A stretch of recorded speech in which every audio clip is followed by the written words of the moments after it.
우리 자우치 이렇게 서로 인사하도록 하겠습니다. 반갑습니다. 반갑습니다. 예. 오늘은 2025년도 마지막 주일 예배입니다. 주일 맞이해서 참 기쁨과 은혜가 가득해야죠. 해야 됩니다. 근데 때로는 이게 좀 짐이 될 때가 있습니다. 뭔가 지치는 것 같아. 뭔가 보는 게 번아웃, 지침, 이런 것들이 막 있을 때가 있습니다.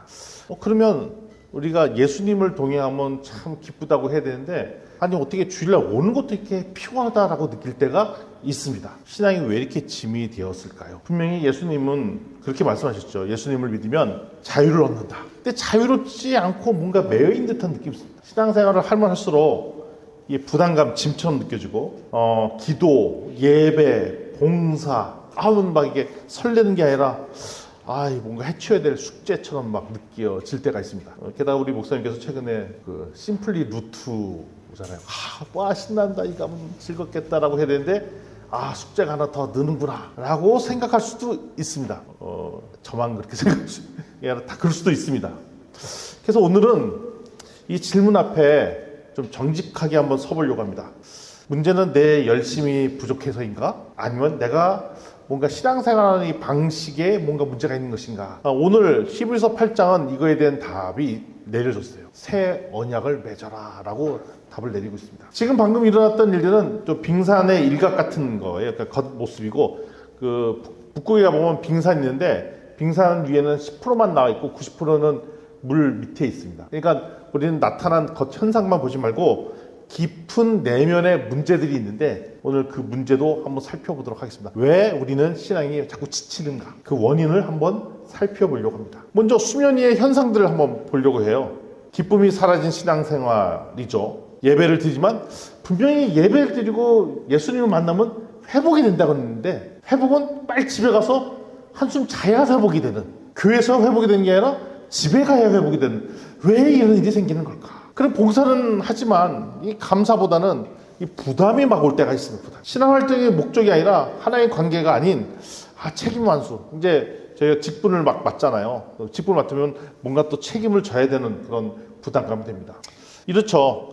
솔직히 너무 피곤해서 오늘 주일은 좀 쉬고 싶지만, 쉬면 하나님과 목사님께 죄송해서 못 쉬어요. 사실 여기서 하나님께 죄송한 게 아니라 목사님께 죄송하고, 이 관계 맺는 관계망이 좀 부담스러워서 어쩔 수 없이 내가 오늘 가주마, 이렇게 표현할 수도 있다는 생각이 듭니다.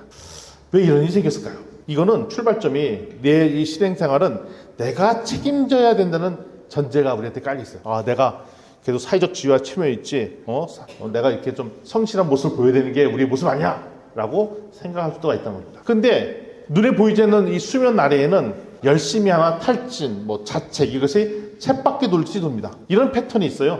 그러다가 이제 결단을 하죠. 영적 침체가 왔어요. 힘들어요. 결단을 합니다. 목사님의 권면도 있고 메시지 듣고 수련회도 가고 캠프도 와서 결단을 딱 합니다. 그래, 내가 더 이상 이렇게 살면 안 되겠지. 결단합니다. 더 열심히 하자. 성경도 더 열심히 하고 기도도 열심히 하고 이 어려운 일이 있습니다. 버티자라는, 소위 말하면 버티자 신앙으로 딱 무장을 합니다. 근데 또 시간이 지나니까 또 탈진이 오는 거예요. 이 결단하고 한 달 갔는데 또 두 번째 달 되니까 또 탈진이 오는 거예요. 힘든 거예요. 여전히 또 원래 모습대로 되돌아간 것 같고. 그럼 실망하죠. 나봐, 나 이것밖에 안 되는 것 같아. 맨날 이 정도지 내가 별거 있어. 그러다가 이제 또 슬럼프 빠져갖고 한두 달 보내다가 다시 또 이렇게 권면을 받으면, 그래, 다시 열심히 하지. 그리고 또 열심히 하다가 또 영적 침체하고 또 다시 권면 받고 열심히 탓하고, 이 사이클을 계속 반복해 하고 있다는 것입니다. 왜 이런 쳇바퀴가 반복이 될까요? 히브리서 8장 5절 혹시 보여주실 수 있는가 모르겠는데, 히브리서 8장 5절을 보시면 우리 한 목소리 한번 읽어볼까요? 시작. 그들이 섬기는 것은 하늘에 있는 것의 모형과 그림자라. 모세가 장막을 지으려 할 때에 지시하였음을 어둠과 같으니 이르시되 산과 모든 것을 산에서 내게 본을 따라 지으라 하셨느니라 라고 되어 있습니다. 여기 보면 뭐라고 되어 있냐면, 우리가 붙들고 있는 거가 실체가 아니라 모형과 그림자다라고 있습니다. 구약 이스라엘 사람들이 섬겼던 것은 하나님을 바라본 게 아니라 모형과 그림자를 섬겼다라고 되어 있습니다. 그림자는 아무리 쫓아가도 본질이 아니기 때문에 잡을 수가 없어요. 그림자는 잡을 수가 없습니다. 그리고 모형은 진짜가 아니라 가짜입니다. 우리가 제사장들과 함께 예배드리고 성전에 갔지만 진짜 하나님을 만난 게 아니고 진짜로 하나님과 경험했던 것들이 아니라 모형을 쫓았다는 것입니다. 따라서 그 모형은 아무리 쫓아가도 어떤 일이 생기냐 손에 잡히지가 않아요. 그렇기 때문에 우리는 늘 허기지고 지친 일들이 반복이 됩니다. 근데 이런 일들을 왜 우리가 하는가 봤더니 우리 나름대로 자꾸 뭔가 성과를 만들려는 그 성과주의가 마음대에 있어요. 내 마음 깊은 마음속에 뭐냐면 내가 잘해야 되지 않을까? 내가 잘해야 하나님 기뻐하지 않을까? 그리고 주일학교 때는 뭐 달란트 있잖아요. 달란트 벽에 딱 붙여놓습니다. 달란트 하나에 뭐 하나 하트 하나 받아봐야 뿌듯뿌듯해져요. 아니야 다를까 연말되면 시작합니다. 보통 모든 주일학교에 오늘은 뭐 하는 날? 시상식 하는 날. 달란트. 달란트의 주요 핵심 지표가 뭡니까? 출석 얼마 했냐, 전도 얼마 했냐, 성경 얼마나 읽었냐, 또 뭐 있죠? 지표가? 그런 거. 성경 많이 읽고 안 빠지고 암송 맞아요. 암송 주일학교가 헌금까지는 안 간 것 같은데 거기까지 가면 많이 힘드실 것 같아요. 하여튼 우리 생각이 뭐냐면 뭔가 이렇게 성과를 내고 우리 달란트 시장에 이렇게 뭐 붙이고 결국 그런 걸 하다 보면 우리가 뭐가 훈련이 되냐면 내가 잘해야 하나님께서 기뻐하실 거라는 생각이 들고 있습니다. 그래서 이 생각 때문에 내가 예수님과 손 잡는데도 예수님이라는 모델 앞에 두고 그를 쫓아가려고 헉헉대는 모습을 띄어납니다. 그리고 우리가 옆에 보면 우리 교회 공동체 사람들이 동료가 아니라 뭐가 아니면 경쟁자예요. 달랐다. 왜냐하면 시상금이 달라지거든요. 1등, 2등, 3등 달라집니다. 그러니까 동료가 아니라 경쟁자입니다. 그래서 어떻게 보면 남들보다 더 잘하려고 뭐 뛰쳐가고 뭐 하다 보니까 혁혁거립니다. 제가 그래서 옛날에 참 그 교회에서 수련회 갔을 때 대학교 때 밥 먹을 때 힘들었어요. 왜? 성경 암송해야 밥을 주거든요. 난 그게 외우는 게 안 되는 거야. 그거 외운다고 막 남들은 다 먼저 먹고 있고 막 뒤늦게 나 배운다고 막 힘들었던 기억들이 있습니다. 근데 어떻게 보면 신앙은 예수님을 흉내내는 훈련이 아닌데 우리는 자꾸 훈련소 군기가 빠졌다 뭐 이러면서 그냥 열심히 구보도 하고 막 그랬다는 것입니다. 근데 어떻게 보면 예수님께서 원하셨던 것은 예수님을 따라 살라는 것이 아니라 그냥 나와 같이 살자 동행하는 삶을 원하셨는데 자꾸 훈련소에서 뭔가 열심히 해야 되고 이런 것들이 우리 마음속에 가득해 있습니다. 주일날은 빠지면 안 되고 일찍 와야 되고 암송해야 되고 성경 더 많이 읽어야 되고 전도 더 많이 해야 되고 그리고 제가 얘기한 거 아니지만 구모 형제가 얘기했듯이 헌금 더 해야 되고 제가 한 얘기 아닙니다. 구모 형제가 한 헌금 더 많이 해야 되고 뭐 이런 것들 해야 우리가 잘했다는 칭찬을 받는다라고 생각한다는 것입니다. 그럴 때 오늘 히브리서에서는 이 피곤한 구조를 하나님의 방식이 있다는 것입니다. 그게 뭐냐면 새 언약. 하나님께서 이런 구약의 수많은 지치는 구조, 그때는 지금 동약이 지치는 구조를 우리가 갖고 있는데 하나님께서 이 계약 자체를 완전히 바꾸셨다는 것입니다. 그것이 뭐냐? 새 언약이라는 것입니다. 히브리서 8장 10절 말씀 좀 띄워주시겠습니까? 히브리서 8장 10절 말씀을 우리 좀 함께 좀 읽어보도록 하겠습니다. 8장 10절 시작. 또 주께서 이르시되 그날 후에 내가 이스라엘 집과 맺을 언약은 이것이니 내 법을 그들의 생각에 두고 그들의 마음에 이것을 기록하리라. 나는 그들에게 하나님이 되고 그들은 내게 백성이 되리라. 계약은 뭐냐면 내가 너의 하나님이고 너는 나의 백성이다. 이게 언약이라는 겁니다. 누가 하나님이라고요? 우리의 하나님이 계시다. 우리는 백성이다. 이게 오해할 수 있는 부분도 있습니다. 제가 이제 경영학 쪽을 하다 보니까 우리 쪽 용어로 이거는 동업이 아닙니다. 동업. 무슨 얘기냐? 내 인생 사는데 내 인생의 절반은 예수님이 책임지고 하나님 책임지고 절반은 내가 책임지고 이게 소위 말하면 동업이잖아요. 이 동업 관계가 아니라는 겁니다. 그러면 이렇게 되는 순간 어떻게 되냐면 내 인생의 절반만 예수님 책임지고 절반은 내가 책임지는 건 뭐냐면은 여전히 내 책임이 있는 거예요. 회사에서도 마찬가지로 동업자가 있으면 한쪽이 망해버리면 결국 망하는 거거든요. 회사가 망하면 동업자인 나도 망하게 되는 것이 동업의 관계예요. 부도가 나고 빚더미에 앉게 되면 결국 망하게 돼요. 절반인 우리 때문에. 그런데 새 언약의 핵심은 뭐냐면 나를 100% 인수하셨다는 겁니다. 인수합병했다는 겁니다. 우리가 인생이 죄로 인해서 부도가 났다는 거예요. 아담과의 범죄로 말미암아 우리 인생이 부도가 났다는 거예요. 죄로 인해서 끝났다는 거예요. 그런데 예수님께서 십자가로 말미암아 나를 100% 인수하셨다는 거예요. 기업. 내 주인이 바뀌었다는 거예요.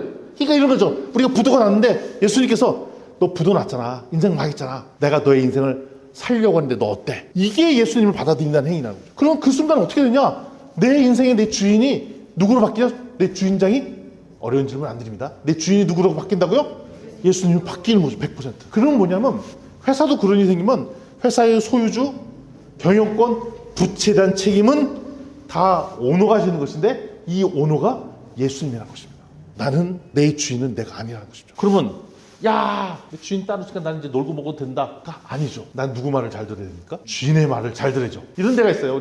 저도 이제 회사 경영하는 사람 만나면 오너가 갖고 있는 거 맞죠? 모든 의사결정권 있잖아요. 그런데 회사의 오너들은 항상 부담스러운 게 있습니다. 언제 부담스럽죠? 월급날. 직원들 있으면 월급 줘야 되잖아요. 부담되잖아요. 그리고 직원들은 막 해맑게 다녀. 막 조면사들은 해맑게 다니죠. 뭐 걱정할 게 뭐 있어요? 주인장이 시키는 거대로 일을 하면 되면 월급 따박도 나오고 걱정할 게 없어요. 그렇지만 주인은 항상 고민이죠. 새로운 사업을 수주해야 일거리를 만들어야 이 직원들 월급도 주고 어떻게 하면 또 직원들이 잘 다닐 수 있도록 복지 이렇게 신경 쓰고 신경 쓸 게 많잖아요. 근데 거기 다니는 직원들은 걱정할 거 없어요. 좋은 주인을 만나고 좋은 회사 다니면 우리 회사 부도 날려고 없고 그리고 내가 다니는 이 회사는 평생 종신고용이 된다 그러면 진짜 좋잖아요. 우리가 정년팀도 있고 잘못하면 잘린다고 생각하면 눈치 보고 잘 보여야 되는데 예수님이라는 회사를 다니면 나는 죽을 때까지 하나님께서 날 버리지 않으시겠다는 약속까지 하셨어요. 내가 다니는 회사가 평생 고용이 되는 회사를 다니고 있는 거예요. 그리고 내가 잘하든 못하든 다 책임져 주신대요. 그리고 그러면 내가 먹고 사는 문제는 누가 나의 고민? 아니라 나의 주인이신 예수님의 고민으로 바뀌어진다는 거죠. 우린 그런 회사에 다닌다는 거죠. 그럼 우리 역할은 뭐냐? 빚에 허덕이고 세상 염려 걱정에 가득한 대표가 아니라 그냥 대표 말을 잘 듣는 전문 경영인 역할을 하는 거죠. 그래서 우리는 전문 경영인이에요. 주인은 따로 있는. 전문 경영인은 열심히 일을 해야 됩니다. 그래서 열심히 일하는 거예요. 주인의 마음에 들게 열심히 일하는 겁니다. 그렇지만 밤에는 다리 뻗고 잠을 잘 잡니다. 코 골며 잡니다. 걱정 안 해도 됩니다. 왜? 모든 걱정은 우리 주인이 하실 것이니까. 회사의 최종 부도의 책임은 내가 지는 게 아니에요. 나는 회사를 넘겼기 때문에 예수님께서 걱정하실 문제라는 것입니다. 내가 필요하면 빚내서 돌아다니고 바이어들 찾아가는 거 한 게 아니라 온유하게 요청하시면 됩니다. 예수님께. 예수님 뭐가 필요해요? 뭐가 도와주세요. 우리 자녀 키우다 보면 자녀들이 그러잖아요. 우리 자녀들 진짜 해맑죠? 어렸을 때 보면 걱정 안 해. 아빠 뭐 사줘? 뭐 해줘? 뭐 해줘? 야 아빠가 요즘 상황이 어떻다. 그런 거 걱정 안 하잖아. 아이 몰라 아빠 그건 아빠 문제고 아빠 이거 해줘요. 막 주잖아요. 아 얘가 참 상황을 모르네. 그쵸? 자녀들은 상황을 모르죠. 알 필요가 없죠. 그냥 요청만 하면 되잖아요. 근데 우리의 부모이신 예수님은 모든 권세와 권력과 능력이 있으신 분이라는 겁니다. 진짜 아버지 잘 둔 거죠. 야 너는 참 해봤구나. 우리 아버지가 다 해줘서 그래요. 진짜 우리 아버지를 잘 두신 겁니다. 근데 그 우리 아버지가 누구라고요? 이 세상을 지으신 분이고 우리를 진짜로 사랑하시고 우리를 내가 잘못한다고 해고하거나 이러지 않으실, 미워하지 않으실 그런 분이 우리 예수님이라는 것입니다. 아멘. 이것이 새 언약의 출발이에요. 그러니까 뭐가 안 돼? 세상 살 때 걱정이 사라지는 거죠. 염려가 없다는 것입니다. 그러면 우리가 신앙의 운영 방식을 바꿔야 되는 거예요. 그전에는 자꾸 뭔가 부담 때문에 뭐 일을 해야 되고 봉사해야 되고 섬겨야 되고 계속 어디 모임에 오라면 가야 되고 이게 다 부담이죠. 그러니까 어디 가야 된다. 뭘 섬겨야 된다. 뭘 해라. 뭘 더 읽어라. 이런 걸 체크해라. 이게 책임으로 느끼잖아요. 그 부담 느끼잖아요. 그게 아니라 관계의 즐거움 때문에 일을 하는 겁니다. 성과를 쳐야 되고 책임져야 되는 그 부담 때문이 아니라 즐거워서 그 일을 하는 거예요. 관계의 책임도. 우리 살아보면 진짜 힘들었던 일들이 있죠. 육아 같은 경우도 쉽지 않아요. 저희 같은 경우는 아시다시피 애를 셋 키웠잖아요. 애 셋 키우는 거 쉽지 않아요. 뭐 손 많이 가죠. 밤에 깨죠. 그러면 또 치닥거리 해야죠. 뭐 해죠. 일이 많아요. 할 일이 많아요. 근데 문제가 있어요. 너무 이뻐. 그게 문제야. 힘든데 너무 이뻐. 그래갖고 지금들도 이제 카톡방에 우리 가족 카톡방 있거든요. 누지 어느 집 갔다가 와서 첫 번째 올리는 동영상 중에 하나가 누구네 집 애 사진 카메라 동영상을 막 찍어 올려. 왜 올려? 너무 이쁘다는 거, 좋다는 거야. 거기에 우리가 속아.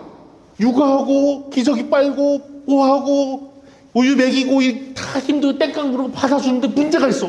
애가 이쁜 거야. 힘든데 이뻐. 그래서 또 우리 출산할 때 아내한테 그러면 진짜 아팠대요. 출산 과정이. 죽는 것만큼 아프대. 근데 왜 둘째, 셋째는 왜 난 거야? 아픈데. 그거를 뛰어넘도록 애가 이쁜 거라. 거기에 속아서 또 나, 또 이뻐해. 객관적인 노동의 강도로 따면 육아만큼 일이 많은 게 없습니다. 근데 그 육아의 노동을 왜 감당하냐? 아이랑 함께하는 시간이 좋고 즐겁고 하니까 하는 거예요. 아멘. 이게 관계의 즐거움 때문에 한다는 것이죠. 연애도 마찬가지입니다. 제가 지난주에 우리 사모님께서 저한테 사랑꾼이라고 저한테 말씀을 잠깐 해주시더라고요. 우리 교회에 대표하는 사랑꾼이 저라고 막 얘기하시는데, 제가 이제 한참 연애할 때, 직장 다니고 연애할 때 보면 주 5일을 만난 적이 자주 있었어요. 근데 집이 멀거든요. 저는 이제 천호동이라는 데 살고, 아내는 이제 장희동 살고, 거리가 꽤 돼요. 그리고 제 회사는 또 서울역 근처에 있고, 아내 회사는 저기 도봉구 뭐 이쪽에 있고, 그 동선도 멀어. 그리고 어차피 주일날 또 교회에서 봐. 그런데 주 5일을 봤어. 그러면 또 나중에 만나고 집에 갈 때 힘들잖아요. 택시 타고 집에 가고 막 그래. 그러니까 돈도 많이 들어. 근데 또 봐. 어제 봤는데 오늘 또 봐. 굳이 안 봐도 또 봐. 그거를 일로 생각했다면 엄청 피곤한 일이죠. 어제 봤는데 오늘 또 보라고 하고, 퇴근해서 집에 가야 되는데 또 만나고, 이거 하고 저거 하고, 어제 먹었던 치킨 오늘 또 먹고, 나는 별로 이 음식도 안 좋아하는데 아내가 좋아한다는 이유로 또 먹고, 또 먹고, 또 먹고, 또 먹고를 몇 년을 반복해서 결혼을 한 거죠. 왜 그래야 되냐는 거예요. 왜? 행동으로 따지면 피곤한 일이죠. 왜냐하면 퇴근하고 쉬어야 되는데 안 쉬고 또 만나고, 돈도 많이 들죠. 교통비. 그 집에 매달 두기가 피곤하죠. 그리고 항상 좋은 것만 아니라 싸우죠. 싸우고 또 삐지니까 또 회복해야 되죠. 근데 왜 그걸 감당하냐고요. 그건 의무적으로 만나는 것이 아니라, 노동으로 만나는 것이 아니라 그 관계가 주는 즐거움 때문에 계속 그렇게 만나는 거잖아요. 그게 연인 간의 데이트 관계고, 그게 일로 가면 어떻게 되냐.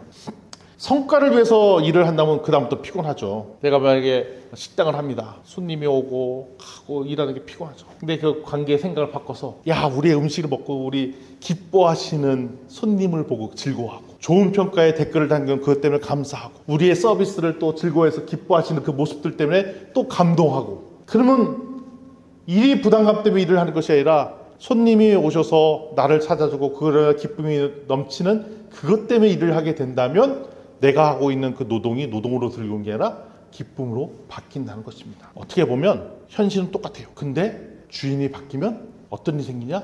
현실은 똑같은데, 하는 일은 똑같은데 마음이 지치지가 않습니다. 의무는 줄지 않아요. 근데 뭐가 생겨?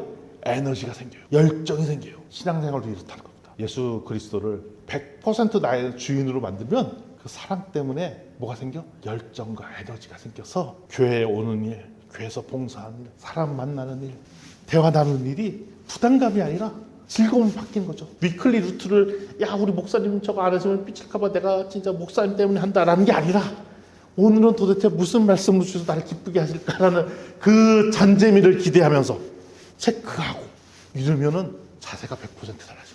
그러니까 목사님 모이라고 위클리 루트를 한 게 아니라 여기서 경험할 하나님의 임재, 그 소망을 살 때, 그러니까 어떻게 보면 목사님이나 우리 교회 시스템은 도구일 뿐이라, 예수님과 더 잘 교제하라고 돕는 도움일 뿐이지 이게 본질이 아니라는 거예요. 그래서 신앙이 피곤했던 진짜 이유는 행동이 많아서가 아니고, 사역이 많아서가 아니고, 교회 행사가 많고 교회 오라는 빈도수가 많고 그런 것이 아니라, 예수님과 동행하지 않으면, 예수님과의 동행을 잃어버리면 피곤해질 수밖에 없습니다. 모든 일이 피곤해질 수밖에 없어요. 사는 게 다 피곤해요. 예수님과 동행하면 피곤하지 않습니다. 아까 말씀드렸잖아요. 부모의 불행은 육아를 하는데 아이가 더 이상 이뻐 보이지 않을 때 불행이 시작됩니다. 그럼 육아가 아니라 엄청난 노동으로 바뀌어요. 사랑하지 않는 사람과 연애를 계속할 때 불행은 시작됩니다. 사랑하지 않는데 만나야 되죠. 진짜 의무감 때문에 만나요. 내가 고객을 사랑하지 않는데, 고객의 기쁨을 열망하지 않는데 일을 하면 그 다음부터 일은 하기 싫은 일을 억지로 해야 되는,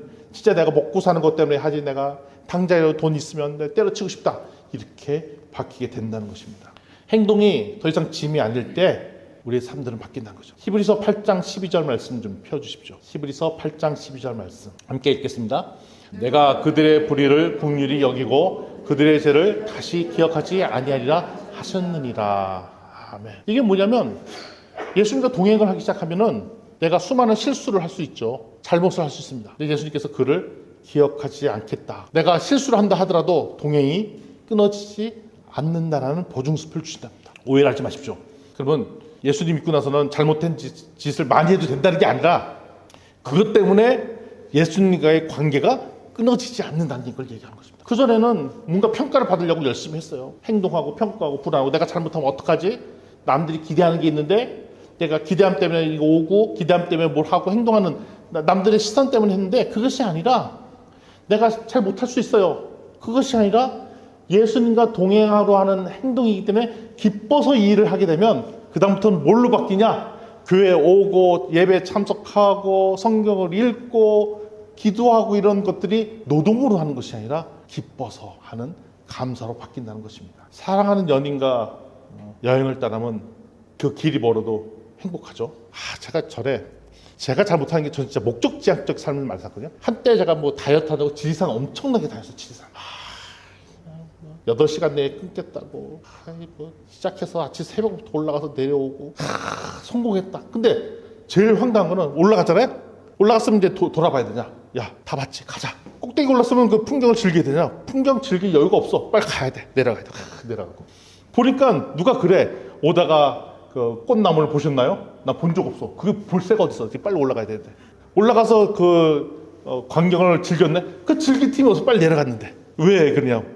그 천왕봉을 찍었다는 그것 때문에 다녔거든요. 그러니까 그 사이사이에 즐김도 없고 그 사이사이에 같이 갔던 사람과 대화도 없고 지금 대화할 틈이 없고 대화하면 큰일 나. 왜 힘들어. 대화하면 피곤해. 빨리 지쳐. 에너지 소모돼. 그냥 더 올라가야 돼. 근데 그걸 빨리 그렇게 갈 필요가 뭐가 있어요. 사랑하는 동료들과 같이 가면 중간에 가다가 포기해도 그때 나눴던 그 대화가 즐거워서 그때 같이 봤던 나무, 그때 같이 마셨던 샘물 이런 것들 때문에 가는 거죠. 바로 예수님과 동행하면은 동행하는 인생의 삶 동안에 사랑의 표현이 주고받는 거죠. 그러니까 오늘 예배가 오는 거는 예수님과 사랑을 하려고 하는 표현의 장소라. 표현의 장소인 거예요. 시계 보고 그러면 예수님 그러면 야, 너 빨리 가고 싶구나. 부담되는구나. 나의 이게 주고받음이. 그래서 예배를 즐기지 못하고 우리가 하나씩 떼어놓을 때는 이게 부담으로 받게 된다는 것입니다. 따라서 진정한 안식은 무엇이냐? 우리 안식하면은 그냥 아무것도 안 하고 가만히 누워 있는 거 뭐라고 생각하죠? 안식. 아무것도 안 하는 거. 근데 진정한 안식은 뭐냐? 혼자 짐을 지지 않는 상태가 안식이에요. 내가 내 인생에 짐이 많을 때 안식할 수가 없어요. 내가 할 일이 많으면 누워서도 생각이 나. 우리 아내가 맨날 그래요. 갖다 얘기하다가 내 눈치를 보면 뭐 또 머릿속에서 회의하지 뭐 이런 얘기를 하래. 눈동자 돌아가는 소리가 들린대. 뭐 전혀 소리 안 날 것 같은데 그렇게 돌린대. 딴 생각하고 있다는 거죠. 일을 하고 있는 거예요. 누워있어도 일을 할 수가 있어요. 머리에서 수많은 생각들이 오고 가고 그러면 일을 할 수 있어요. 그래서 침대에 누워서도 그 생각이 가득하고 그러면 안식하는 게 아니라 생각이 많고 일을 엄청나게 열심히 한 거야. 언제? 누워서. 이 생각 궁디했다. 처장강 얘기했다. 그 생각이 반복되면 어떤 일이 생각? 잠도 안 와. 그래서 어르신들이 잠도 자꾸 안 오니까 불면증이 생기는 것 같아요. 생각도 많고 염려도 많고 걱정도 많고. 그래서 안식은 그러니까 내가 피곤하니까 쉬어야 된대. 근데 피곤해서 내내 주말에 자잖아요. 그리고 월요일에 만났더니 뭐라고 했냐. 주말에 하도 자서 피곤하대. 그 말이 안 맞잖아. 쉬었는데 피곤하대. 너무 쉬니까 피곤하대. 쉬어다 지쳐서 피곤하대. 그래서 하나님께서 주신 안식은 그게 아니라 우리가 갖고 있던 짐을 지지 않는 상태로 만드는 것. 이것이 안식이라는 것입니다. 히브리서 8장 1절 말씀 좀 띄워주세요. 우리 한 목소리로 읽겠습니다. 8장 1절입니다. 8장 1절 시작. 지금 우리가 하는 말의 요점은 이러한 대제사장이 우리에게 있다는 것이다. 그는 하늘에서 지극히 크신 이의 보좌 우편에 앉으셨느니. 요점은 사실 요점 이런 말은 현대 표현인데 성경에 들어갔어요. 요점. 이 말의 핵심은 오늘의 핵심은 뭐냐? 예수님, 대제사장 예수님이 지금 우리에게 있다. 예수님께서 지금 우리와 함께 있다는 것입니다. 아멘.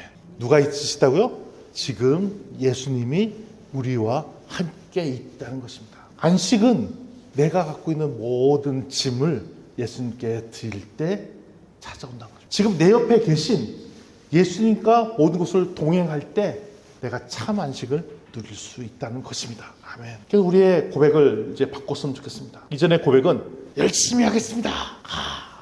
어저께 우리 어머니 오셔 가족끼리 그 서박사 냉면집을 갔어요. 오랜만에 우리랑 거기 남의 집 같지가 않아. 우리 친구 관계가 있잖아요. 근데 거기 보니까 그 카운터에 이렇게 딱 써 있더라고요. 처음 봤어 오늘 어저께. 단디하자. 제대로 하자. 그러니까 제대로 하자, 똑바로 하자, 열심히 하자의 합성어가 단디하자죠. 어디 진주 본토 계신 분 맞나요? 목사님 맞는 얘기? 단디하자, 제대로 하자. 그럼 똑띠하자는 뭐예요?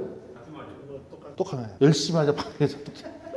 이게 사실 우리의 고백이죠. 이게 악물고 단디하자. 그게 아니라는 거야. 단디하면 안 돼. 단디하면 무슨 일이 생겨? 힘들어. 피곤하다는 거예요. 우리의 고백이 뭐냐면 우리 마음을 열고 주님 오늘도 주님과 함께하니 너무 좋습니다. 단디하시는 분은 누가 하냐? 예수님이 단디하십니다. 우리가 단디해봐야 얼마나 더 잘하겠습니까? 진짜 단디하시는 분은 예수님이죠. 예수님께 모든 걸 맡기고 나는 예수님의 손을 잡고 가는 것.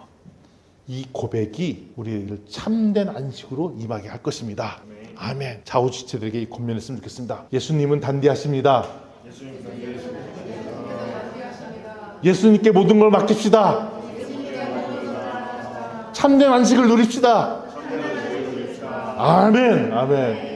우리가 참된 모든 것들을 다 예수님께 맡기면 우리에게 참된 안식이 찾아올 것이고 그때 진정한 쉼들이 우리에게 임할 것입니다. 아멘. 우리가 진정한 기쁨이 우리 것이 될 것입니다. 아멘. 아멘. 이 시간 우리가 좀 기도하면서 주님 앞에 나아갔으면 좋겠습니다. 우리가 사실 신앙생활조차도 우리의 능력과 실력으로 증명하라고 했습니다. 그랬더니 문제가 생겨요. 늘 불안했고 잘하지도 못하면서 잘하려고 했고 그러다 보니까 기쁘지도 않았습니다. 오늘 말씀을 통해 깨닫습니다. 그동안 내 신앙이 피곤했던 일은 사역이 많아서가 아니고 예배를 참석하지 않아서도 아니고 주님과 동행을 놓쳤기 때문입니다. 이제는 내 인생 내가 책임져야겠다 라는 그 무거운 짐들을 내려놓기를 원합니다.